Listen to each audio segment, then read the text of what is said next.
We are 131 episodes into mastering local marketing. Getting some momentum. Go to Apple, Spotify, wherever you get your podcasts. You can also watch us live on YouTube by going to WJOB 1230. We're recording this in April of 2026. Hey, what it takes to win shelf space and sales in large retail and grocery stores. Getting into a big store sounds like a breakthrough. What most product businesses do not realize is that winning shelf space and winning sales are two very different marketing strategies. In this episode, we sit down with Evan Sylvester, owner of E. James Consulting, to talk about what it takes to get products into grocery stores and large retailers. We unpack slotting fees, discounts, shelf value, and why great products still fail when they are not built for retail. If you sell a physical product and want to grow the right way, this episode will help you understand what stores want and what it takes to actually sell product once you get in. Matt Hansen, how are you? I'm good. This one's going to be interesting for me because I have no idea how to do this, and I'm excited to learn something today. Evan, how you doing? Good. Where are you from, man? Munster, Indiana. Lived there since I was 10. Still live there now with my wife, so local. So you went to Munster High School? Went to Munster High School. And look forward, you just got to keep looking there. 2011 graduate. 2011 graduate. Who was your business influences on the mentor/teacher side in business and marketing at Munster? Well, at PNW, Matt Hansen Don't say Matt. was Don't my say professor. But at Munster, I was a calculus kid, so I think, finance rooted from being a math guy. Oh, okay. And I had Mrs. Flum. Okay. Miss Flum, soccer coach, I don't know. But she was awesome. R.I.P. Mr. Robleski. He was my geometry teacher. He just passed away recently. He was a great guy and very funny and a great teacher. But a lot of my mentors came from the books I read in business. So, Mark Cuban, Jesse Itzler, Marcus Lemonis, stuff like that. Well, Marcus Lemonis certainly has a lot of fans on this podcast. Okay. It just as a shameless plug, I write a Substack. It's called Jim Deedlow. You can go there, and I wrote the last one was R.I.P. Robe, and I have similar understandings of people that just made math not fun, but like tolerable to get to finance, to get to marketing, and I had a number of. I was supposed to be taking calculus and all that, and I wound up taking like general business to kind of get a blow-off course, and then moving on to marketing when I was a sophomore in high school at Munster, and never came back to it until maybe 3 or 4 years ago. And that is because of the man to your right. And I, too, took the MBA classes at Purdue and just fell in love with what we talk about. And one of the things we're going to talk about today is that obviously we are in the Strack and Van Til studios. It's one major local retailer, and we have other retailers that advertise here. But there are people that are listening in other areas. We are right to the southeast of Chicago, very metropolitan area, 8 miles away from rural farmland. It reaches basically all the way to Florida. So we have a lot of food-related companies in the area. Of course, we have a lot of medical, but we have food-related companies that we can learn a lot from, Matt Hansen. Yeah, it's funny. I've been dealing with more and more food companies over the last couple of years. As our listeners know, I run the digital marketing competition, and we've had our last 2 have been food companies, and we're always getting more and more that are coming in asking if they could be part of it. And to me, it's an interesting business because some of them want to be in the big box stores, some don't want to be, some want to be e-commerce. But it started the question of, well, how in the world do you actually go about doing that, right? So I've read and I've listened to people, and I've had lots of conversations over the years with different individuals that have gone down this path, but I've never physically done it myself. So I wanted to bring Evan in today because I know he's doing that with some different brands, and I just thought it would be an interesting conversation. So if you're an entrepreneur at home and you've built the latest, greatest new protein bar or peanut butter or whatever it may be, right? The stuff is out there and people are looking for ways to sell it. And Evan is here to kind of walk us through some of those things. And, I guess the real question is, can you name some of the brands that you're working with right now that have gone through this process? Sure. Paradise Spreads, which I feel like maybe some listeners already know, Emily Edwards, is probably one of my most tenured clients. And so I've done the most work with her. Jim mentioned Strachan Van Til. They were one of the first retailers to give Paradise Spreads a shot. And sure enough, last week they just placed a reorder, a pretty nice one that we're filling now. Strachan Van Til, as some of you guys probably know, was bought by Hy-Vee. That put a little bit of a wrinkle into that process. It's huge, right? Hy-Vee's a Hy-Vee is huge grocery brand. I didn't really know because, little Northwest Indiana guy that I am, I don't, travel the country as much as I probably should. So Hy-Vee was kind of a newer name to me. And then Pete's Fresh Market. Jim mentioned, Chicagoland area. Pete's Fresh Market has also been very instrumental in taking on Paradise Spreads. And that's more of a Chicagoland store. My wife, who works in Tinley Park, recently mentioned the new Pete's Fresh Market location in Tinley Park being fantastic. It's like the produce section is great, and you got to go there. There's things that they have everything. But Paradise Spreads has been really also my learning, case study, because I've had to pitch to now Meijer stores. So Meijer is taking us on. Meijer is also a very large retailer, but the way we were brought on from them is because they had like a Indiana local program. And so we're going to be in Indiana stores with them. We also pitched to Mariano's. Mariano's is owned by Kroger, so the way that's going to work with them, and we're doing the onboarding process now, and this is probably part of the learning curve, is onboarding. The onboarding process is the most timely, painstaking part of the whole thing. Because from the moment a retailer says, yes, we'll take you on, to the moment you're actually on their shelves could be a year. It could be maybe 5 to 6 months optimistically, but it could be a full year, it could be a year and a half, because all retailers have this cycle of their year. And, oh, well, we're not doing snacks in March. We don't review that until October. So you got to wait until October, even though we met with you in January, right? So the process takes patience. So I know it takes a lot of patience and it Yep. takes a lot of hustle, right? Yes. So I remember having a conversation, I think it was 2 years ago, with the DeSico brothers who own Super Coffee. Yeah. And, I was talking with Jimmy, who was the CEO, and he's talking about all the hustle they had to do when they were in their early 20s and trying to get into stores, and that they were, kind of padding the statistics, so to speak, as they were putting people into stores. They were inviting everyone they know to get sales to go. But I think we're going down. I think we're like 2 or 3 steps ahead. Okay. So what is the first step? So let's say, somebody is like Paradise, which we had Emily on the podcast probably, 20, 30, 40 episodes ago. I've had her on other things, and she's been a judge here on some of the competitions, and we've had her on over the years. I've watched her, and part of it was that I'm gluten-free, and she would bring that in, and I got familiar with the product.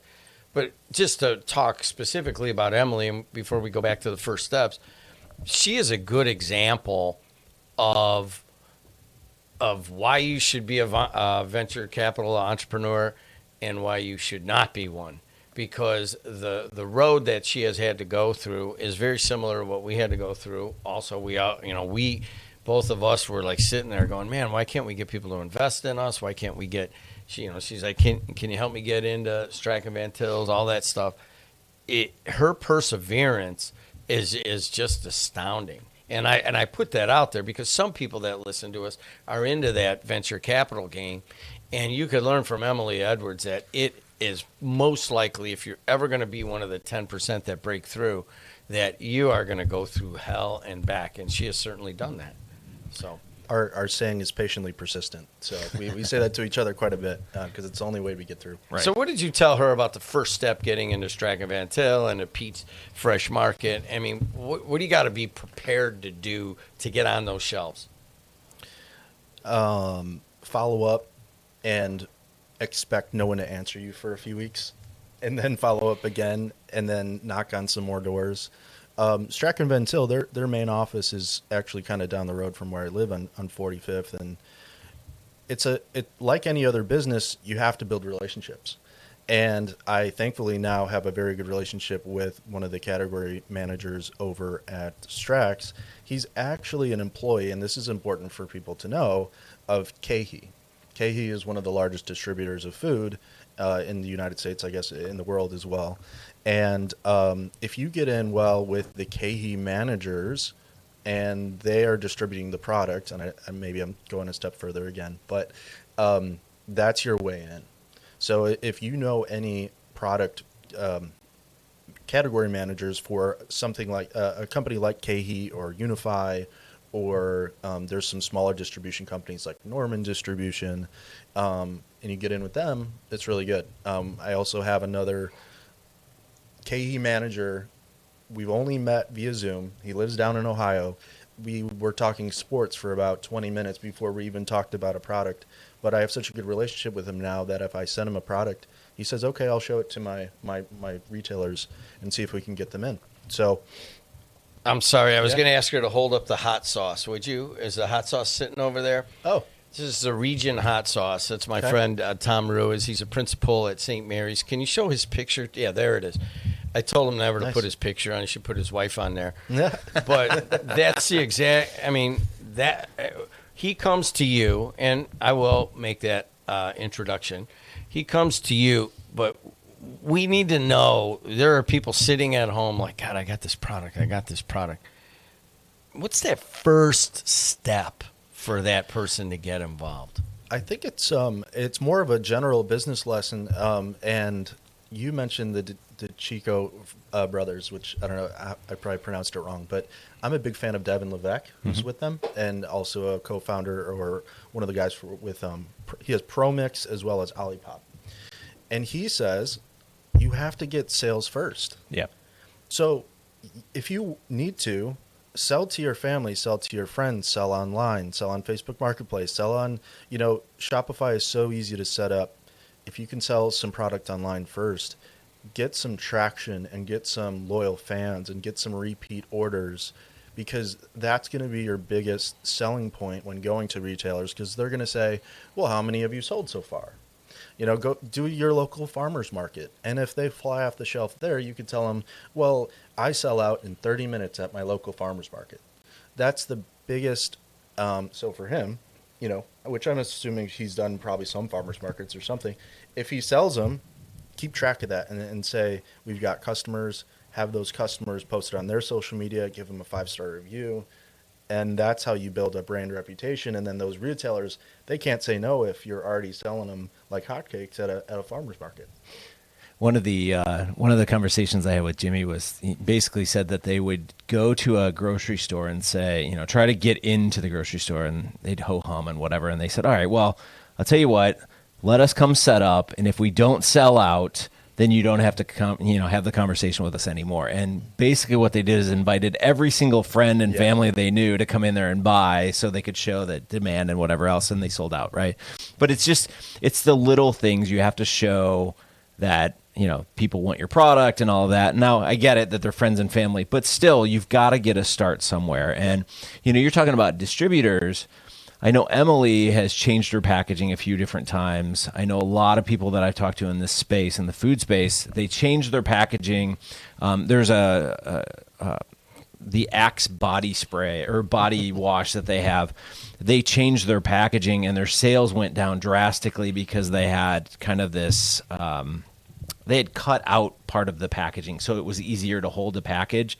And that actually cost them sales. So there's all of these things in the packaging that you have to think about.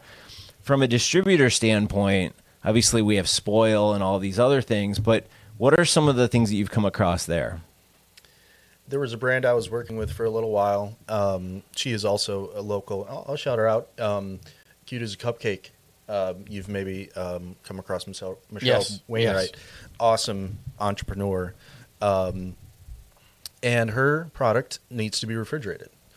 There is, as you could imagine, a whole distribution sector for refrigerated or frozen items that need to get distributed on time and on the shelves in a timely manner so that they don't go bad.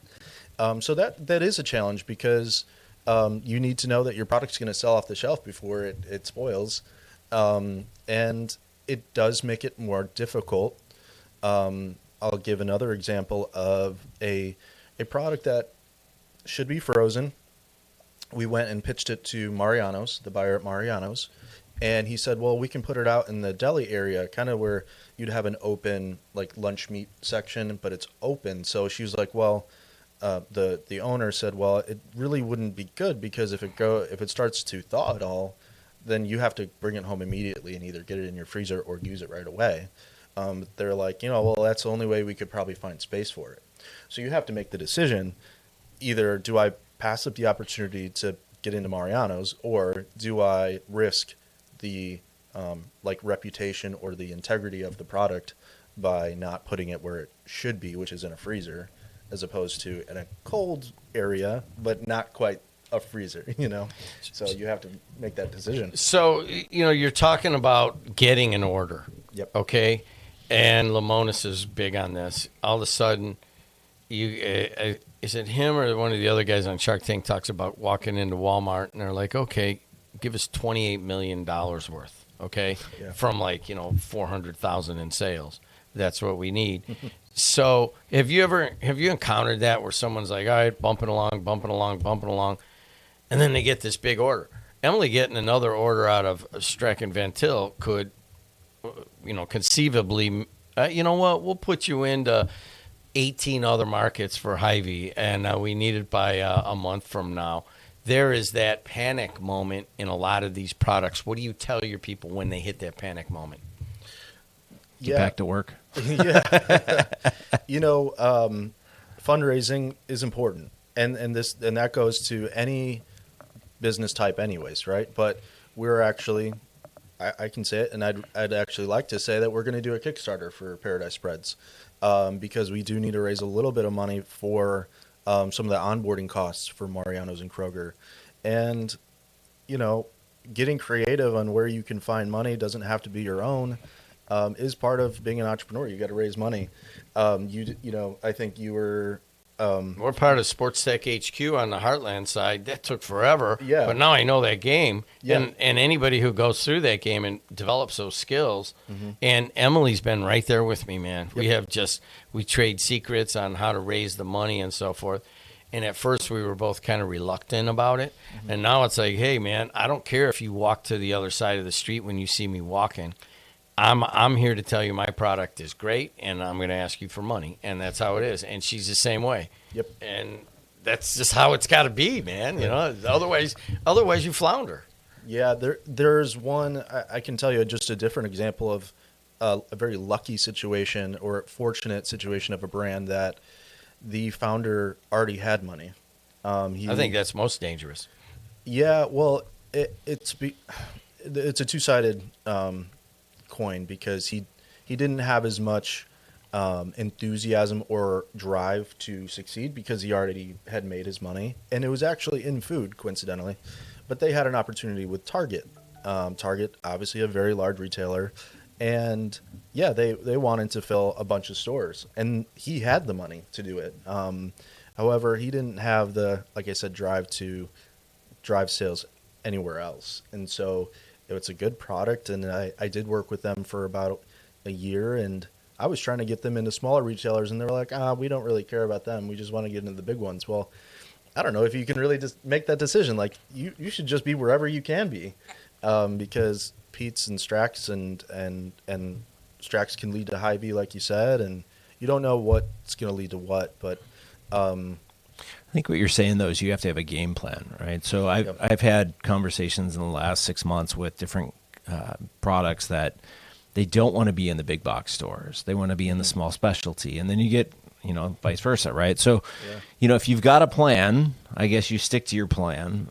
Some people want to be everywhere. Some people want to be in kind of these niche areas. But I remember sitting down with this one couple and just going, this product is amazing. One, you have it priced too cheap. Two, you don't have, if you're looking at the packaging, I was telling them what they needed to put on the packaging because I wasn't getting the main idea across, right? And then they're selling in little specialty stores that they're maybe selling 2-3 a week instead of selling 200 over a week, which could in theory happen for what they were selling, but they were fine with that. And I think that's what we're saying is like you've got to understand where you want to go, right? What you can actually do. Can you produce 200 a week? Some smaller manufacturing processes don't have that capacity. What if they're talking about 20,000 per week? Then you're really in trouble, right? So I think that's always an interesting part. We were talking about right before we came on about slotting fees, and it's kind of this conversation that nobody really knows about until you start to see it. And can you explain what a slotting fee is? Yeah, and I think it's part of a larger topic, which is pricing in general.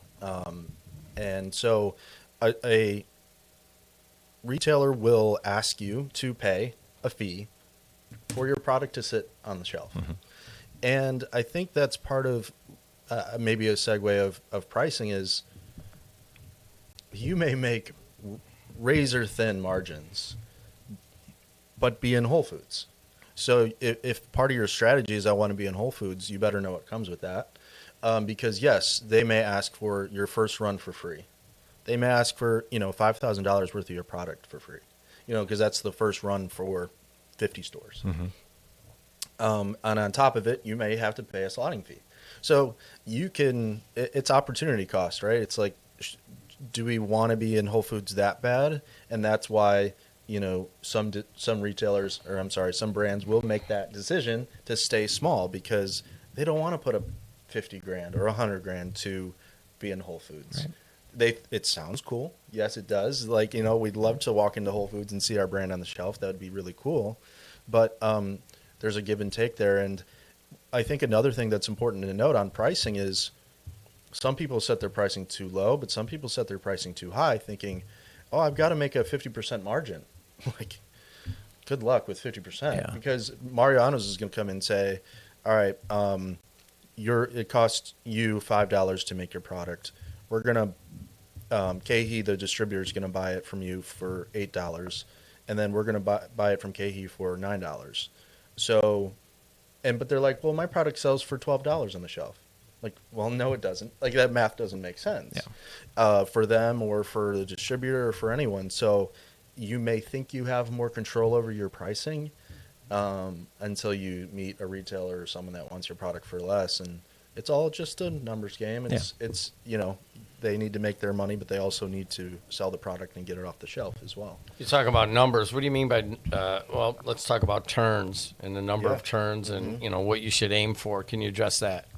Yeah, it does definitely depend on the product because, we know that, maybe ice cream doesn't turn quite as fast because people don't buy it the same as they do eggs or something like that, right? So, a product like eggs, which is like a staple product, it's going to turn a lot faster.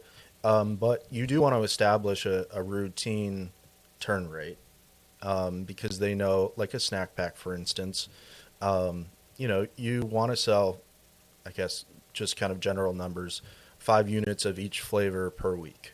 And if you maintain that turn rate, okay, great. We'll order when it's up or when it's close to getting low, and then we'll order again. A lot of it is consistency. They just want to make sure that the product is being sold off the shelf and they have the ability to place another order when that time comes. So yeah, it's definitely going to depend on the product type. But you should know that number. Knowing your numbers, again, just a general entrepreneurial rule or business rule is knowing your numbers is important because they'll ask you that, and you should know for your specific product what it should be. Matt, this ultimately is a marketing podcast. Now we're talking about getting into the stores and getting your retail product into these stores. What is the entrepreneur's responsibility on the marketing front? Yeah, I think from a marketing standpoint, everything about this is marketing, right? So you have distribution, which is marketing. You have the promotional side of it. You have the pricing side of it. You have the packaging side of it. I mean, every single thing comes into play. So again, you mentioned knowing your numbers. We say that all the time. Even the retailers know their numbers. They know how many times a product should turn. They know what each square footage of shelf space is worth to them in profit. They have all of that down. So when they're looking at your product and trying to put it on the store shelves, it has to maintain the average or do better. And that's how you get more shelf space, by doing better than everyone else. So if you're coming in there and your price too high, they're not making the money that they're looking for, you're not turning, it's just not going to work for them. So you're competing with everybody else for a very limited space. I know you mentioned the freezer section, the refrigerated section is even worse. That's so hard to get into. I'm working with Frozen Garden right now. I'm actually heading out to see Allison later.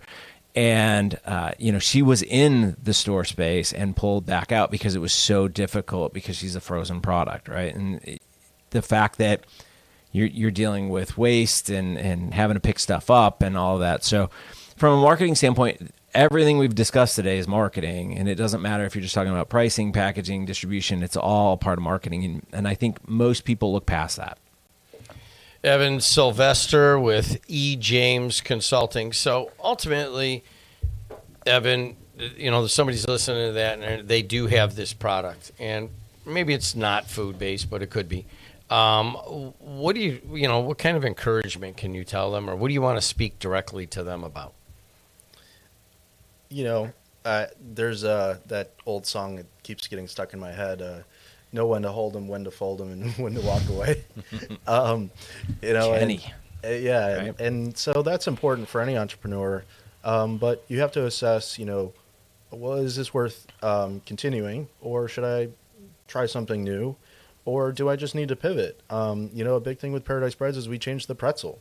A very simple change, went from the pretzel being so-so, it wasn't even our pretzel, to a different pretzel that I think is great, and it's a gluten-free pretzel, which is why it matters. Like, most pretzels are fine, but a gluten-free pretzel is a little harder to get right. So you never know what change and what break you might get. So I guess just know when to continue, be honest with yourself, and but know that you're going to get a lot of no's before you get some yeses. So, that's right. Walk on the other side of the street, because I'm asking you for money, pal. That's right. Just how it is. Matt, final comment? Yeah, no, I think it's interesting. I've learned a little bit today about how you would go about doing that. I've talked with, again, many, many food entrepreneurs over the last 2 years, and I think there's more coming out of our area. So it's really kind of interesting. Thank you for being with us today. For all of you that are listening, make sure that you go out and find us on YouTube, Shopify. You know what I'm saying? Spotify. Sorry, I've got e-commerce in my brain today. And Apple. And make sure that you go into the show notes for this show and sign up for the 30-minute free consult that we're giving out every single month. We had a few of you sign up after the last couple episodes, so keep them coming. We are definitely going to be doing one of those every single month. So find us, click that link, sign up, and we will talk with you later.